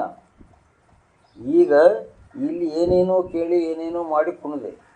ಈಗ ನೀನೇನು ಮಾಡಬೇಕಂದ್ರೆ ಈ ಜಾಗಗಳನ್ನೆಲ್ಲ ಬಿಟ್ಬಿಡು. ಅಂದರೆ ಈ ಪ್ರಪಂಚದ ಸ್ಟೇಷನ್ಸ್ ಎಲ್ಲ ದಾಟ್ಬಿಡು, ಕೆಳಗಡೆ ಜಾಗಗಳನ್ನೆಲ್ಲ ಬಿಟ್ಬಿಟ್ಟು ಇಲ್ಲಿಗೆ ಬಂದುಬಿಡು. ಈ ಸೂಕ್ಷ್ಮ ಆಕಾಶಕ್ಕೆ ಬಂದುಬಿಡು. ಇಲ್ಲಿ ಬರೋದಷ್ಟು ಒಂದು ಕೆಲಸ ನೀನು ಮಾಡಿ, ಇನ್ನು ಉಳಿದಿದ್ದೆಲ್ಲ ನಾನು ಮಾಡ್ತೀನಿ. ಇಲ್ಲಿವರೆಗೂ ನಾವು ಬರಬಹುದು, ಇಲ್ಲಿಂದ ಇನ್ನು ಮೇಲಕ್ಕೆ ಹೋಗುವಕ್ಕೆ ನಮಗೆ ಶಕ್ತಿ ಇಲ್ಲ. ಅದಕ್ಕಾಗಿ ಅಲ್ಲಿ ಗುರು ಶಬ್ದರೂಪಿಯಾಗಿ ಬಂದು ನಮ್ಮ ಚೈತನ್ಯವನ್ನು ತನ್ನಲ್ಲಿ ತಗೊಂಡು ತಾನು ಎಲ್ಲಿಂದ ಬಂದರೂ ಅಲ್ಲಿಗೆ ಕರ್ಕೊಂಡು ಹೋಗಬೇಕು.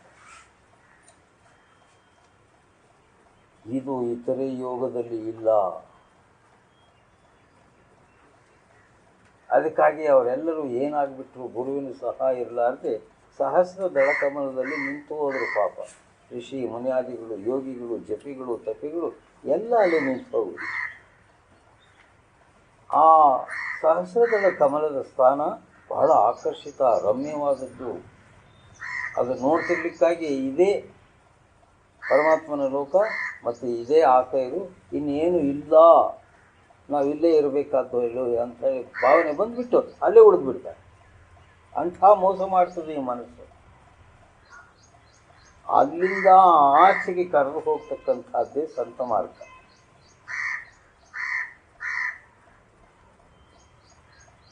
ಆ ಸಹಸ್ರದಳ ಕಮಲವನ್ನೂ ದಾಟಿಸಿ ಆ ವಿಘ್ನಗಳನ್ನೆಲ್ಲ ದೂರಪಡಿಸಿ ನಿನ್ನನ್ನು ಪರಮಾತ್ಮನ ಹತ್ತಿರಕ್ಕೆ ಕರೆದು ಹೋಗ್ತಾನೆ, ಸತ್ಯಲೋಕಕ್ಕೆ ಕರೆದು ಹೋಗ್ತಾನೆ.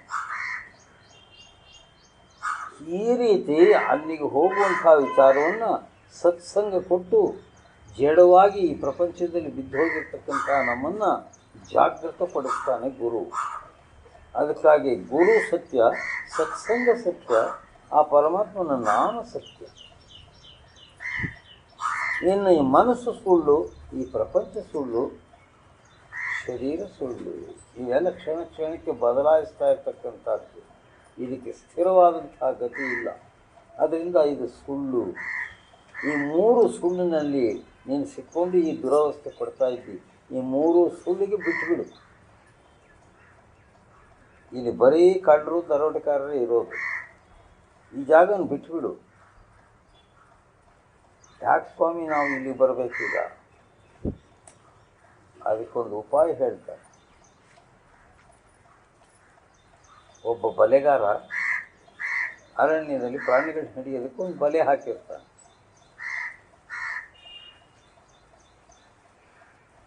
ಆಕಸ್ಮಿಕವಾಗಿ ಅದರೊಳಗೆ ಒಂದು ಸಿಂಹ ಸಿಕ್ಕೋಗ್ಬಿಡುತ್ತೆ ಆ ಬಲೆಗೆ. ಸಿಂಹ, ನಾವೆಲ್ಲ ಸಿಂಹಗಳೇ. ಆ ಬಲೆ ಒಳಗೆ ಸಿಕ್ಕೋಗ್ಬಿಡುತ್ತೆ. ಏನೇನೋ ಸಾಹಸ ಮಾಡ್ತೇವೆ ಬಿಡಿಸ್ಕೊಳ್ಳೋಕ್ಕೆ ಆಗಲಿಲ್ಲ. ಅದರ ದುಸ್ಥಿತಿಯನ್ನು ಒಂದು ಇಲಿ ನೋಡುತ್ತೆ, ಎಲ್ಕ ಇಲಿ ನೋಡುತ್ತೆ. ನೋಡಿ, ಅಯ್ಯ ಮೃಗರಾಜ, ಏನಪ್ಪ ಆಯಿತು ನಿನ್ನ ಬಲ ಸಾಮರ್ಥ್ಯ ಎಲ್ಲ ಇವಾಗ? ಇವನು ಪ್ರಾಣ ಹೋಗ್ತಾ ಇದೆ ಅದಕ್ಕೆ. ಇವನು ಬಂದು ಎಲ್ಲ ಇನ್ನಷ್ಟು ನೋವು ಉಂಟು ಮಾಡೋ ಮಾತುಗಳಾದ. ಆವಾಗ ಪಾಪ ಅದು ದುಃಖದಿಂದ ನಾನು ಯಾಗಪ್ಪ ಇದರಿಂದ ಬಿಡಿಸ್ಕೋಬೇಕು?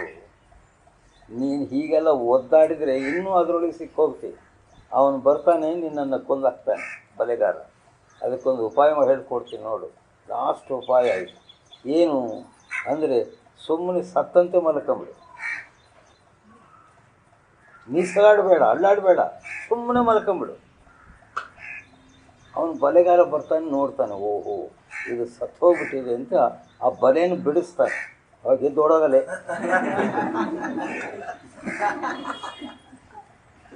ಇಲ್ಲೂ ಹಾಗೆ ಆ ಧ್ಯಾನ ಮಾಡುವಾಗ ಈ ಮನಸ್ಸು ಹಾಕಿರೋ ಬಲೆಗಳನ್ನೆಲ್ಲ ತಪ್ಪಿಸ್ಕೊಳ್ಳಿಕ್ಕೆ ಇದು ಉಪಾಯ. ಇದೇ ಪ್ರಪಂಚದಿಂದ ತಪ್ಪಿಸ್ಕೋಬೇಕಂದ್ರೆ ನೀನು ಸತ್ತಂತೆ ಇರಬೇಕೋ ಮಗನೇ ಅನ್ನೋರು ಯಾರು? ಅಲಿಪುರ ಸ್ವಾಮಿ, ಮಹದೇವ ಸ್ವಾಮಿ. ಸತ್ತಂತೆ ಇರಬೇಕಲ್ಲಿ ಅಂತ ಹೇಳೋರು. ಇಲ್ಲಿ ಏನಾದ್ರು ಮಿಸ್ಕಾಡಿದರೆ ಒಂದಲ್ಲ ಒಂದು ರೀತಿಯಾಗಿ ಇದರೊಳಗೆ ಸಿಕ್ಕೊಳ್ತೀಯಪ್ಪ. ಇಲ್ಲಿ ಕೂತರೂ ತಪ್ಪು, ನಿಂತರೂ ತಪ್ಪು, ಮಾತಾಡಿದರೆ ತಪ್ಪು, ಏನಾದರೂ ಕೆಲಸ ಮಾಡಿದರೆ ತಪ್ಪು, ಮಾಡದೇ ಇದ್ದರೂ ತಪ್ಪು. ಯಾಕೆ ಇದು ಅಂದರೆ, ಈ ರಾಜ್ಯವೇ ಬೇರೆ, ಇದರ ಯಜಮಾನನೇ ಬೇರೆ. ಅವನ ಕೈಗೆ ಸಿಕ್ಕೊಂಡು ಬಿಟ್ಟಿದ್ದೀವಿ ನಾವು. ಅವನು ಹೇಳ್ದಂಗೆ ಕೇಳಬೇಕಾಗಲಿ, ನಿಂದೇನೂ ನಡೆಯಲ್ಲ ಇಲ್ಲಿ. ಅದಕ್ಕಾಗಿ ಎಲ್ಲವನ್ನೂ ಮಾಡು, ಕೆಲಸ ಕಾರ್ಯಗಳನ್ನೆಲ್ಲವನ್ನೂ ಮಾಡು, ಆದರೆ ಏನೂ ತಗೋಬೇಡ. ಎಂಥ ಉಪಾಯ ತೋರಿಸ್ಕೊಡ್ತಾರೆ ಸಂತರು. ಏನಾದ್ರು ಒಂದು ಕೆಲಸ ಮಾಡಿದರೆ ಅದಕ್ಕೆ ಕೂಲಿ ಕೊಡ್ತಾರಲ್ಲ, ಜೀತ ಕೊಡ್ತಾರಲ್ಲ, ನೀನು ತಗೋಬೇಡ. ನನಗೆ ಯಾಕೆ ಸ್ವಾಮಿ, ಏನು ಬೇಕಿಲ್ಲ, ನೀವೇ ಇಟ್ಕೊಳ್ರಿ, ನೋಡೋಣ ಸಮಯ ಬಂದಾಗ ತಗೊಂತೀನಿ ಅಂತ ಅಂದ್ಬಿಟ್ಟು ತಗೋಬೇಡ ಅದನ್ನು.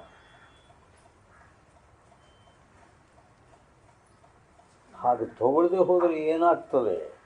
ಯಾರು ಯಜಮಾನ ನಿನ್ನನ್ನು ದುಡಿಸ್ಕೊಳ್ತಿದ್ನೋ ಅವನ ಹತ್ರ ಯಾವಾಗ ನೀನು ಜೀತಗಳನ್ನ ತೆಗೆದುಕೊಳ್ಳಾರ್ದೆ ಬಿಟ್ಬಿಟ್ಯೋ, ಅವನು ನಿನಗೆ ಗುಲಾಮ್ ಆಗ್ತಾನೆ, ನೀನು ಯಜಮಾನ ಆಗ್ಬಿಡ್ತಿ. ನೋಡಿ ಎಷ್ಟು ಸಹಜವಾಗಿ ಆ ಮೋಸಗಾರನ್ನ ನಮ್ಮ ಸ್ವಾಧೀನಕ್ಕೆ ಪಡಿಸ್ಕೊಳ್ಳುವಂಥ ಶಕ್ತಿ, ಯುಕ್ತಿಯನ್ನು ಗುರು ತೋರಿಸ್ಕೊಡ್ತಾನೆ. ಅದಕ್ಕಾಗಿ ಇಲ್ಲಿ ಲೇವಾದೇವಿ ಮಾಡೋಕ್ಕೆ ಹೋಗಬೇಡ.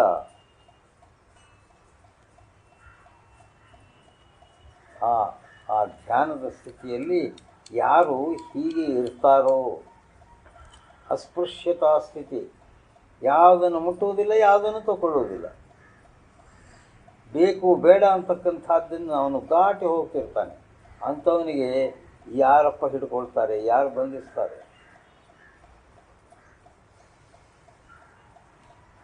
ಒಬ್ಬ ಬಟ್ಟೆ ವ್ಯಾಪಾರ ಮಾಡ್ತಕ್ಕಂಥವನು ತಿಳಿಲಾರದೆ ದಿಗಂಬರರು ಇರೋ ಊರು ಹೋಗ್ಬಿಟ್ಟ. ಅಲ್ಲಿ ಅಂಗಡಿ ಹಾಕ್ಬಿಟ್ಟ.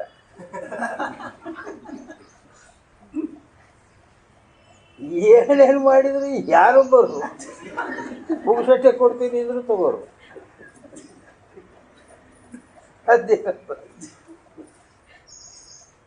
ಅವ್ರನ್ನೇನು ಮಾಡಕ್ಕೆ ಬರ್ತದೆ? ಆ ದಿಗಂಬರನ್ನ ಏನೇನು ಪ್ರಲೋಭನೆ ಮಾಡಿದ್ರು ಅವರು ಬಟ್ಟೆ ತಗೊಳ್ಳಿಲ್ಲ, ಇವನ ಅಂಗಡಿಗೆ ಹಾಕ್ಬಿಟ್ಟು ಹೋಗ್ಬಿಟ್ಟರು. ಹಾಗೆಯೇ ನಾವು ಇಲ್ಲಿ ಧ್ಯಾನ ಮಾಡುವಾಗ ಒಂದೊಂದು ಸ್ಥಾನದಲ್ಲಿಯೂ ಆ ಮೋಹ, ಆ ಒಂದು ಆಶಾ, ನಾವು ಇಲ್ಲಿ ಮಾಡಿರ್ತಕ್ಕಂತಹ ಅಜ್ಞಾನದ ದಿಶೆಯಲ್ಲಿ ಮಾಡಿರ್ತಕ್ಕಂತಹ ಕೆಲಸಗಳಿಂದ ಉತ್ಪತ್ತಿಯಾದ ಶಕ್ತಿಗಳು ಇವೆಲ್ಲ ಒಳಗಡೆಗೆ ಅಡ್ಡವಾಗುತ್ತೆ. ನಾವು ಮಾಡ್ಕೊಂಡಿರೋದೆ ಅವುಗಳೆಲ್ಲ ಅಡ್ಡವಾದಾಗ ಬಿಡಿಸ್ಕೊಳ್ಳೋದು ಹೇಗೆ, ತಪ್ಪಿಸ್ಕೊಳ್ಳೋದು ಹೇಗೆ ಅಂದರೆ ಏನಂತಾರೆ, ಸಹನ ಕರೇತೋ ಸಾಧು. ಅದನ್ನೆಲ್ಲ ಸಹನೆ ಮಾಡು. ಯಾಕೆಂದರೆ ನೀನೇ ಮಾಡ್ಕೊಂಡಿರೋದ್ರಿಂದ ಅದನ್ನು ಇನ್ಯಾರೂ ತಗೊಳ್ಳೋದಿಲ್ಲ. ನೀನು ಅದನ್ನು ಅನುಭವಿಸಲೇಬೇಕು. ಅನುಭವಿಸುವಾಗ ನನ್ನಿಂದ ಆಗಲ್ಲಪ್ಪ ಅಂದರೆ ಅದನ್ನು ಇನ್ಯಾರು ತಗೊಳ್ಳಲ್ಲ. ಅದರಿಂದ ಅದನ್ನೆಲ್ಲ ಸಹನೆಯಿಂದ ಅನುಭವಿಸ್ತಾ ಆಗ ಅದು ಕಮ್ಮಿ ಆಗೋಗ್ತದೆ, ಅದರ ಹೊರೆ ತೂಕ ಕಮ್ಮಿ ಆಗೋಗ್ತದೆ. ನೀನು ಚೈತನ್ಯ ಸಹಜವಾಗಿ ಈ ಅಧೋಸ್ಥಾನಗಳನ್ನ ಬಿಟ್ಟು ಊರ್ಧ್ವಸ್ಥಾನಕ್ಕೆ ಬರ್ತದೆ, ಮೇಲಕ್ಕೆ ಬರ್ತದೆ. ಇಲ್ಲೆಲ್ಲ ಈ ಕ್ಷುದ್ರ ಶಕ್ತಿಗಳಿಂದ ತಪ್ಪಿಸ್ಕೊಂಡ್ರೆ ಮೇಲೆ ನಾಭಿ ಸ್ಥಾನ ದಾಟ್ತಿರ್ಲಿಕ್ಕಾಗಿ ದೇವತೆಗಳ ಗಲಾಟೆ ಶುರುವಾಗ್ತದೆ. ನೀನು ಒಬ್ಬನೇ ಹೋಗ್ತೀಯ, ನಮ್ಮನ್ನು ಕರ್ಕೊಂಡು ಹೋಗು ಅಂತ ಬಂದ್ಬಿಡ್ತಾವ. ಯಾಕೆ ಅಂದರೆ ನೀನು ಇದ್ದರೆ ಈ ಶರೀರದಲ್ಲಿ ಅವೆಲ್ಲ ಇರುತ್ತೆ, ನೀನು ಹೊರಟೋಗಿದ್ದೆ ಅವೆಲ್ಲ ಸತ್ತೋಗ್ಬಿಡ್ತವೆ. ನಿನ್ನ ಆಧಾರದಲ್ಲಿ ಬದುಕಿದಾವೆ ಅವೆಲ್ಲ.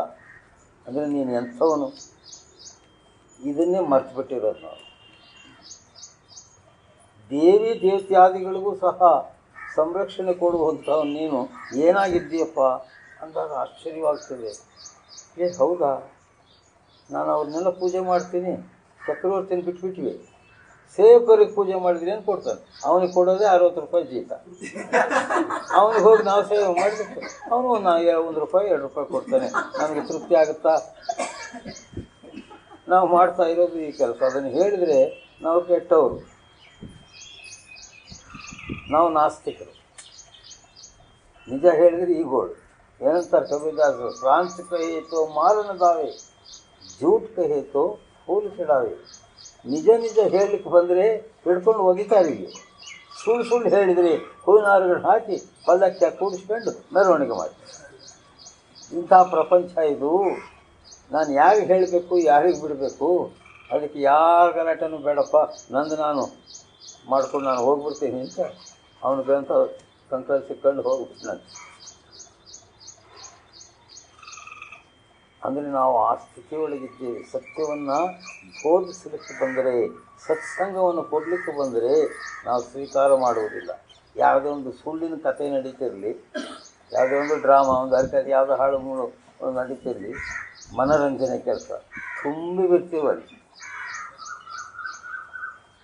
ಇದು ನಿನ್ನ ಆತ್ಮೋದ್ಧಾರ ಕೆಲಸ. ಇದು ನಿನ್ನ ಕಥೆ. ರಾಮಾಯಣ ಮಹಾಭಾರತ ಅಲ್ಲ, ಅದು ಯಾರ್ಯಾರ್ದೋ ಕಥೆ. ಅದು ಅವ್ರಿಗೆ ಸಂಬಂಧಪಟ್ಟಿದ್ದು. ಅವ್ರು ಮಾಡಿ ಏನು ಮಾಡಿಕೊಂಡ್ರು ಆ ಕಾಲಕ್ಕೆ ಅವರು ಏನನ್ನು ಮಾಡ್ಕೊಂಡು ಹೋಗ್ಬಿಟ್ಟು. ಈಗ ನಿನ್ನ ಕಥೆ ಇದು. ನೀನೇನಾಗಿದ್ದಿ, ಏನು ಮಾಡಬೇಕು ಅಂತ ತೋರಿಸ್ಕೊಡುವ ಕಥೆ. ಅದಕ್ಕಾಗಿ ರಾಧಾಸ್ವಾಮಿಗಳು ಏನಂತಾರೆ, ನೋಡಪ್ಪ, ಇದು ಲಾಸ್ಟ್ ಚಾನ್ಸ್. ಈಗ ನೀನು ಜಾಗೃತಿ ಆಗೋದಕ್ಕೆ ನಿನಗೆ ಯಾವುದು ಬೇಕೋ ಅದನ್ನು ಹೇಳಿದ್ದೀನಿ. ಇದ್ರ ಮೇಲೆ ನಿನ್ನ ಇಷ್ಟ. ನಿನಗೆ ಈ ಕಡೆ ಬರೋದಿದ್ರೆ ಬಾ, ನಾನು ಸಹಾಯ ಕೊಡ್ತೀನಿ. ಆ ಕಡೆ ಹೋಗೋದಿದ್ರೆ ಹೋಗು. ಅದನ್ನೇ ಅನ್ನು. नभ चढ़ चलो शब्द में पेलो, राधा स्वामी कहत बुझा।